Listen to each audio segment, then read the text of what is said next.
Good afternoon, ladies and gentlemen, and welcome to the Connecticut Valley School of Music podcast. This is our maiden voyage. This is our first edition, and with us is an old friend, Mr. Scot Peaslee. Hi, Scott.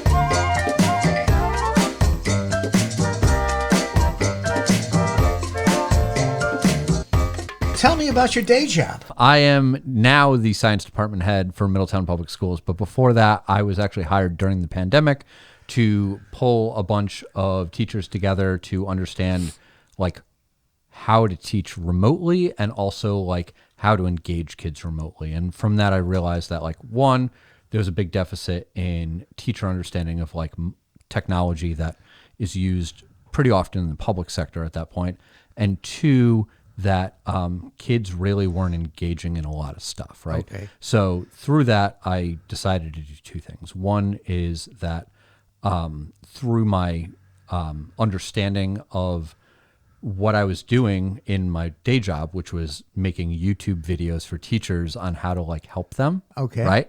I started also making YouTube videos for, like I was trying to target a younger generation on how to get outdoors and get outside, Okay. right? Yeah. And then the other thing I did was I actually literally brought teens outdoors and outside through becoming the high school crew coach. Oh, okay. So I coach rowing during the fall and spring. And in the limited time that I have in between all of that, I run a YouTube channel called Wild Generation where I try to inspire people to get outdoors, get outside, and have fun. Yeah, and now you're also a gun enthusiast, correct? Yeah, I mean, so it's interesting. So I was raised a vegetarian. My mother hates guns. Okay. My father was into guns as like a hobby, and and then I never owned a gun, and I never ate meat, right? Okay. And What a combination. yeah. And so, but as I grew older, and this is sort of like a tangential story, but basically, my parents wanted me to have a variety of influences in my life. And they started off like when I was literally born and shipped me off to Alaska. We went on this crazy road trip when I was like 2 months old. Okay. And then they cut off the swing on one of those wind up baby swings. Oh, yeah. And like we went canoe camping like through the wilderness and stuff. Okay. So I was very adept at like the outdoors side of like hunting, right? And they were very enthusiastic about that. And then when I was 13, I was very badly bullied in middle school. And so they were going to send me to a private school to kind of give me a new start, but they were worried that I was going to turn into this like, pretentious kid. And so they shipped me off to El Salvador, which was actually the murder capital of the world at the time. Oh my God. And not with them, like with a family friend who was interested in like bringing his cousin or his niece and nephew down there at some point. And I was like the experiment. Okay. So I lived for part of a summer in El Salvador with 2 years of middle school Spanish under my belt. Okay. And I got like some terrible plague while I was down there and stuff. But basically, like I got accustomed to like being outdoors and wanting to be outdoors and all that stuff. And so that sort of like drew me into this inevitable thing where I became a hunter, right? Okay. And when I because my parents were very much like, grow your own food, do your own thing, blah blah blah, and then like I go and see this this civilization that is like in desperate need of food, and how do they get it, and what do they do, and also like all the stuff that I learned from my own parents about like how to like do things in the woods, right? Okay. And so I remember I shot my first deer after 5 years of hunting.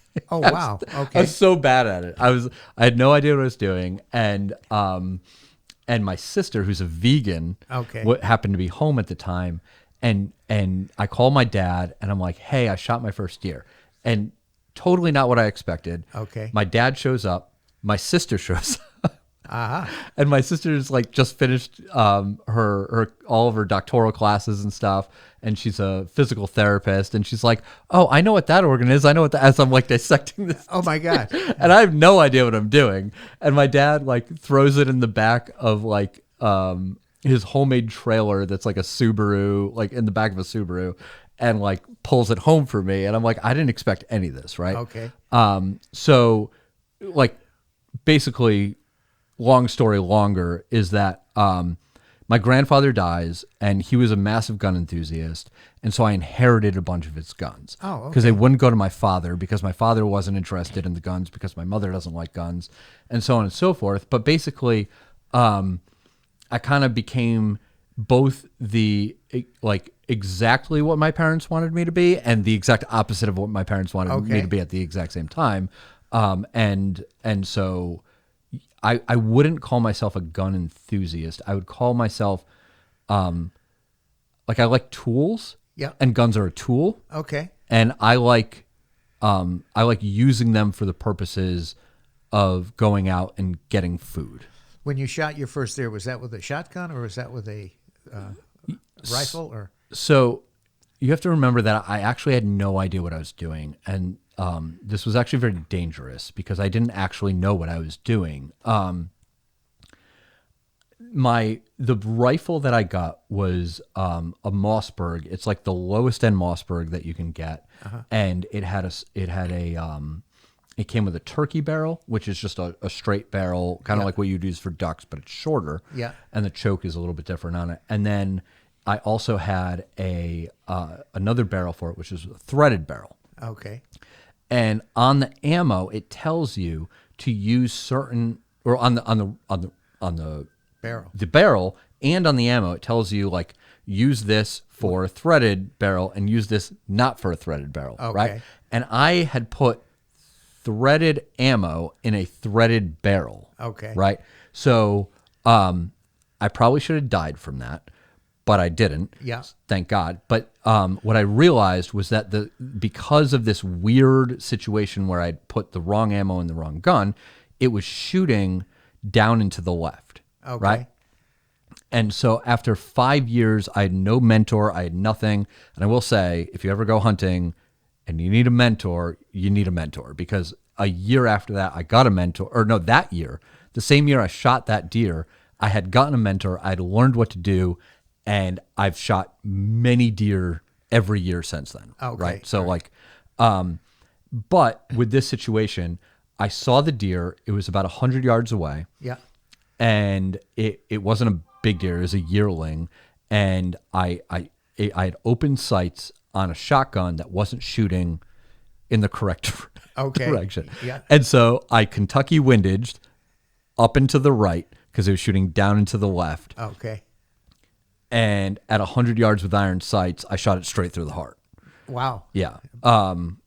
And it dropped it just dead right there. And then I unloaded the next two rounds. Just because to make sure. I was so pumped up. Because like literally the conversation was, I looked up, I said, "That's a deer. Oh my gosh, that's a deer." And I'd always wondered, raised a vegetarian and all this other stuff, like would I even shoot that thing, right? If it came to it. And after living through blizzards and all this other stuff for 5 years, the second I saw that thing, with like just instinctually, I raised the gun, I set it exactly where I knew I needed to. I fired it. I killed the deer. I shot the other 2 rounds just to make sure that it was dead. And then I knew that all I wanted to do was see a blood trail, right? Yeah. And it had been snowing out. So now I'm running across this field, and normally there aren't fields in state forests, but there happen to be because there used to be like a burnt down house there. Yeah. And the town had bought the property, and it was being, so anyway. So I was running across this field yelling blood. I was just blood. I just, because I knew I wanted to see blood. I was in this crazy trance. And I got across and I found a deer footprint, and in the deer footprint was blood. There we go. And I'd shot my first deer. There you go. And the rest is history. So Yeah. You can go from there. So now, are you an avid? The hunting systems. Do you bow hunt at all? Or I do. I actually mostly bow hunt. oh, okay. Yeah. So at least in Connecticut, you need 10 acres of property, contiguous property, Correct, in order to hunt with a rifle. And I fortunately, the friend that I actually do a lot of the content on the YouTube channel with has that amount of property. Okay. But the deer aren't like super abundant there. There's a water source, but there isn't a food source, and it's not like much more than 10 acres. So I do rifle hunting there, but 90% of what I harvest is from bow hunting. Okay. And the way that I do that, unfortunately, I'm very left eye dominant. So I shoot all my rifles left-handed, but I shoot my handguns right-handed because I move them over. Yeah. And with that kind of disadvantage, it's really hard to shoot like a regular bow. Okay. So I usually use a crossbow for hunting. And so that way I can move it over to my left eye. Yeah. Whereas if I draw this way and go like this, Yeah, it's right, tougher. it's really tough. It's awkward. So basically I've resigned myself for now, because Connecticut has, without a disability, you can, I'm dyslexic. I don't know if that counts, but, but I shoot left-handed anytime that I need to put a sight or a scope like right near my face. And so, so bow hunting season's usually first, correct? bow hunting season is, if you're private land hunting, you can hunt from usually September 15th or something, or 18th. I don't know exactly what the date is, all the way through the end of the year. Okay. And there's restrictions in terms of like, if you're going to your stand, you need to wear orange because you're in a rifle or shotgun season or a black powder season. Yeah. But you can hunt every day, including Sundays. Okay. During that time. And so what's really nice about that is, like, most states you can hunt on Sundays, and it's really actually very unfair. It's some weird old blue law that like has hung around, kind of like the alcohol laws and stuff in Connecticut, where like you're not supposed to hunt on Sundays. And I understand the idea of like giving hikers the opportunity to get out there and not worry about hunters and so on and so forth. But really, if you're a guy or a girl who works 5 days a week, Monday through Friday, and then you have 2 days to hunt on the weekends, and one of them you're not allowed to hunt, right, you're really down to 1 day. And in a typical, like, if you don't have private land now, right, so now you're down to maybe 2 to 3 weeks where you got a lottery for public land. Yeah. And so now you have 2 to 3 days to hunt in the most densely hunted area in the state, right? So so it's very beneficial, and like I'm very much in favor of changing these laws. But it's very beneficial to find private land that you can hunt on, where you're able to hunt on all days of the week, from literally basically the start of fall until the end of the year. Right. Right. And there's areas like south of 95 you're allowed to hunt in January and stuff, because of the amount of game is just so proliferal down there that it's like one of the major lobbyists for hunting is actually car insurance companies. Okay. Right. And so because 95 is a heavily traveled area, the car insurance companies don't want people hitting deer. Correct. So the state has allowed for more hunting down there. Right. It's not really about, granted, I will say absolutely that the statistics that are run by the state of Connecticut and the hunting laws in Connecticut, for the most part, are very fair and very like realistic, right? Like the goal is to end up with the same amount of deer we started with the next year. Right. And they do a really good job, and most states actually do a really good job of setting those expectations. What I don't like about it is that there's just weird rules, like south of the 95 corridor in certain areas, you can like bait deer, right? Okay. And then the entire rest of the state, you can't bait deer. And I'd rather just create a like, why are we complicating this situation, right? Not to get like too political, but like there was a time after Sandy Hook, right, where I could shoot a gun in the woods. And again, I'm not like a gun enthusiast, right? But I could shoot a gun on public land in the woods at a live animal. Yep. But I couldn't buy ammunition. Okay. All right. Right? Go figure, right? Right. Like there's people hiking. There's people like enjoying like I need to be a responsible human, right? Yes. And so like I went and I had to get like this class on like how to make sure that I can handle a gun safely, and I know like all this stuff, and I got my my pistol permit in the state just so I could buy ammunition. Like I'm not a big pistol person. But basically it was really interesting because when I went to go get my pistol permit, it was like a 12 or like 8 hour class. Yeah. Right. When I went to go get my hunting license, it was like a 3-day, 12-hour class. Okay. Where I had to demonstrate a bunch of skills. I had to show like, how do you cross a road with a firearm? How do you get over a stream with a firearm? How do you cross a fence with a firearm? How do you be safe when you're hunting with 4 people? How do you be safe when you're hunting with 3 people? How do you do like all of these things? And I had to demonstrate all of it, right? With like fake guns. And I show up to this like pistol training course and they're like, yeah, this is a gun. You do this, blah, blah, blah. You point at a target. All right, you got your thing. We're going to sign off on that. You're going to go shoot this. And like, then you do your FBI background check, which I've had like a million FBI background checks. Yeah, like yeah. I'm in education. I do all this stuff. So it's just like, I'm like, okay, but I just need to buy ammo. Yes. So now when you say there's public land, is that pretty much state land? Yeah, That's, right. It's okay. state forest. State forest. Yeah. Okay. You know, that's state forest. I mean, you know, out by our Portland Reservoir, is probably 90% surrounded by state forest. It is, but it's tricky. That thing moves in and out quite a bit. I've tracked it because I love, like my kids and I, we all go hiking out there and everything, and it moves around a little bit. So knowing like when you're on state, like, and that's a real thing. Like you need to know. Yeah. Like where you are, right? Yeah. When you're hunting. Well, I was involved in a state land swap out there because when we put our new water system in, we had on the other side of our dam, it was state property, and we had to swap. If you go up over the reservoir and the road that goes across and you have the marsh on the left-hand side, Yeah. that used to be all town land. So we ended up swapping that land to get land over so we could put our tanks on. Oh, right, right. That's why that Okay, moves. that's why it moves in and out like that. That's why okay, it moves in that and totally out. makes sense. Yeah. Yeah, and I had to work with the state, you know, as far as that goes. Jennifer Hockla, okay, was the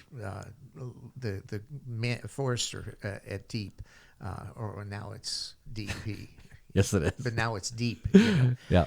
and so forth to make that happen, and that had to be all signed off on. But wow, so you know, going back to your podcast, I've seen some of your podcasts. You test pistols, you test. Talk about that a little bit. Yeah, so it didn't really start like that. So basically, I just wanted to. So I work at a local camp, right? I work at Camp Ingersoll in Portland, and I used to be the wilderness survival counselor there. And before that, I was the mountain bike counselor, and I credit a lot of the skills that I've learned over time to working at camp, right? Oh, okay. I knew how to mountain bike before camp, but I wanted to learn more about wilderness survival skills, and so they actually sent me to a camp in the Adirondacks with the 46ers, which are the people who have hiked the 46 highest peaks in the Adirondacks. Okay. And I took a wilderness survival course there, and I've learned a lot from just working there, and I wanted to pass this knowledge along, right? And so I started doing these more as how to light a fire if it's wet out, and how to build a shelter and all the stuff that I had done with the kids, right? Yeah. And what I found was that it was just really saturated with a bunch of people who either didn't know what they were doing or knew more than me. Yeah. Right. So they were either really good at doing YouTube, or they were really good at just knowing stuff that I didn't know. I don't know how to build a shelter in a desert because I never lived in a desert, right? Right. And so what I realized is that I done one video at the camp on how to shoot an arrow and hit a bullseye, right? And it did super well, like at least for the time. Like I had maybe at that point like 200 subscribers, and I was getting, I think I got up to like 10,000 views on this video, and I was like, wow, this is a thing. But I also realized that if I was going to go down the road of talking about like firearms and survival in the sense of like real survival, like not just like, here's a plant, do you want to eat it or not? But like, how are you going to get by like day to day, or not even like survival in the sense of like survival in the future, but like just now, like if you want to go buy one rifle to be able to deer hunt, right? Like, cause that's where most people are at. Like they're not going to go buy an arsenal, and I wouldn't even advise them to, right? But like, if they're going to go get one thing, like what should they get? Right. And so, I knew that doing that was going to pigeonhole me a little bit in terms of like, I may never be able to like go find another career in education after this. Right. And so I just decided one day, I'm like, look, I have this really good friend who is a physicist. Right.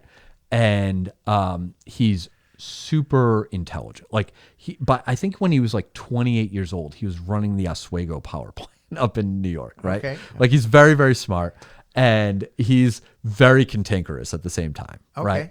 And he was way more into guns than I was because I just didn't care, right? Like I just wanted to go shoot the deer, right? And he's like, but look at this and look at this and and I'm like, okay, well, that's great, but like I don't care as long as it shoots the deer, right?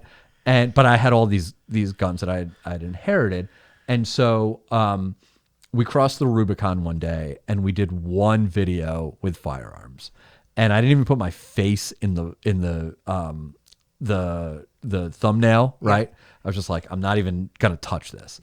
And sure enough, it like just blew up like immediately. Wow. And so like for like the amount of subscribers that I had, and it continues to get a lot of views. And originally it was just me and him. It was like a 30-minute video. And we were just talking about this one gun forever. And he calls me up. He goes, dude, that video's way too long. I was like, yeah, you're probably right. So I shortened it to like 20 minutes. I like went on YouTube Editor and like cut it down a little bit. But since then, I just did a video about a week and a half ago on lever action 30-30s, right? Okay. And it got a lot of like for my size channel, it got a lot of views in the first like 24 hours, and I was really happy with it. But then I went off and kind of did my own thing and talked about like the kind of footwear that you want to wear when you're hunting, right? Yeah. And so I'm not trying to make it a specific firearms channel, right? Right. I just want it to be like, if you want to go out in the woods and experience it, and it's really hard because like even now, like even though I'm intentionally trying to capture a younger generation into this, like it's called Wild Generation because like I include my kids in it. I want the next generation to be as like into the wild as we are, right? Most of my viewers are over 60. Okay. And almost 100% of them are male. Okay. And so I'm trying to break through, but it's hard. Like it is a, like, and I think that was one of the reasons that it was so difficult to start the channel, was because I was constantly trying to appeal to a younger demographic who I want to be that outreach, but I don't think that that's not your demographic. Apparently not. and I hope somebody else gets it, because somebody needs to tell them about it. Oh, wow. Unbelievable. Wow. That's interesting. You know, you get to a point where, that you find a niche. You know, I learned many years ago that, in fact, when I opened a music store, I was going to be the next Guitar Center and so forth, but you learn very quickly what you are and what you're not. Yeah. And a lot of times that happens, just by attrition or whatever. It gets to the point where you find your niche and you go with it, and then it works, for whatever reason. But that's great. Fantastic. Yeah. So you said you don't shoot a lot of pistols, but I watched one of your videos where you're shooting through plywood, and you're shooting through sheetrock. Yeah. So that was, so just for the record, I did actually show my YouTube channel to my boss prior to taking the job that I have right now. Okay. Cause I just wanted to make sure like she knew, like I didn't want her to get like side blinded or whatever. And she goes, "Oh, this is fine. This is like Mythbusters, right?" Cause like I'm in charge of science. And so it was actually really like, that was a really fun episode because I wanted like, the goal of the episode wasn't to shoot guns. The goal of the episode was to demonstrate how unsafe it is to use guns in a house, right? So, like, if you have a bunch of drywall between you and the next room, and the chances of it hitting a stud are literally like about 1 in 12, right? If you're 12 inches off center, exactly, right? Exactly. And so, how many walls is this going to go through before it stops? And like, as Carl says at the end of it, my friend who I do this with, he goes, if you're going to shoot something, make sure you hit it, right? Because like at the end of the day, like I don't know, like I agree that there's a time and a place to use firearms for self-defense. I pray to God that I never am in that situation, but like, most like so I train in judo. I used to do Kempo karate. Like I do a lot of like these kinds of things, and like I enjoy going to competitions and doing like hand-to-hand combat and stuff. I would not enjoy going to a practice duel, right? Okay. Okay. Right? Like I don't know. Like I think that there's a misconception in America that firearms are they are the great equalizer. Sure. But they are also they are a great risk. Okay. When you pick one up because you can be disarmed with them. Sure. Right. And then now they're pointed at you. Or you can fire them. Like I remember I have a friend who's very big into firearms. He's way more into firearms than me or Carl. Like he's super big into them. And I said, "Hey, like, can you give me some advice? I have all these guns. Like, I was thinking that if somebody broke into my house, I would use this 30-30. And he goes, "Dude, that's going to go through 3 houses before it stops." And this is a 30-30. I have guns 10 times more powerful than that, right? So, like, I have 30-06, I have 6.5 Creedmoors, I have all these other guns that are going to just keep screaming through everything. Yeah. And I'm like, oh, I have no idea what I'm doing. Right. And so it's been a learning experience to sort of understand like that, like, sure, if there was an emergency, I would probably reach for a firearm, and then I would probably decide to either give that firearm to someone else in my household in an emergency, or use it immediately. Like those are the only 2 options. Right. Like, and because I'm going to either go deal with the situation, and if I fail, then somebody else is going to deal with it, or I'm going to deal with it because it's such an obvious situation. But I don't like pistols. My wife's cousin was an Army Ranger who did 4 tours in Afghanistan, and was highly decorated and did a great job, and came home and was leaving the Rangers. Like he did like almost every night he was doing a nighttime raid of some compound, right? Like he came back from one tour and talked about how he would give kids glow sticks to distract them while he's moving around and doing whatever he has to do. And he gets home and they're going to go play laser tag, and one of his friends hands him a pistol because they're showing off each other's pistols, and he forgot to take the one out of the chamber and it hits him in the head and he dies. Right. So like I consider them extremely dangerous. Right. And I will use them as a tool, but I'm not interested in like collecting them, if that makes sense. Now, do any of your long guns, are they gas powered at all? No. Okay. No. I barely own anything that's even semi-automatic. Okay. I own a 17 HMR that's semi-automatic, and that shoots the smallest round that is available on the market in America as like a common round. And that's for like shooting squirrels and bunnies and stuff like that. And I bought that because it's really good for trigger practice because it has like no recoil. Okay. But it's a magnum round, so it shoots very, very fast, but it's such a tiny bullet that I can practice at 100 yards with this thing and just squeeze. Okay. And then squeeze. Yeah. And then squeeze, right? And the trigger actually sucks on it, but it's actually really good for practicing.